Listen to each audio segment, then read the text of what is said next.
Après notre défaite au Vietnam, on s'est rendu compte que la n'est pas nécessairement notre meilleure option.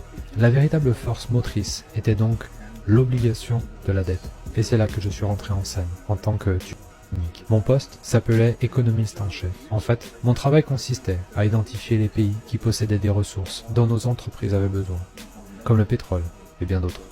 Aujourd'hui, il s'agit de lithium, de cobalt et d'autres minéraux destinés à l'industrie de haute technologie. Mais d'une manière ou d'une autre, nous identifions un tel pays et faisons en sorte qu'il obtienne un prêt important de la Banque mondiale ou de l'une de ses filiales. Mais en réalité, l'argent n'allait pas au pays, il allait à nos entreprises et à des projets d'infrastructure dans ce pays.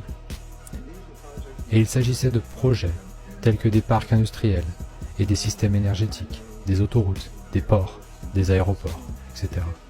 Les grands projets d'infrastructure ont d'abord rapporté énormément de bénéfices à nos propres entreprises et ont également contribué à enrichir plusieurs familles riches de ces pays. Les familles qui possèdent des industries, des banques, des centres commerciaux ont bénéficié d'une meilleure électricité, de ports et d'autoroutes plus grandes. Mais la plupart des gens ont en fait souffert parce que l'argent destiné à la santé, à l'éducation et à d'autres services sociaux a servi à rembourser cette dette.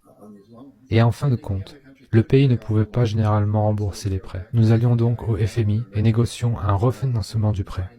Mais cela signifiait toujours que le pays devait vendre ses ressources à un prix très bas à nos entreprises, et sans restriction environnementale ou sociale.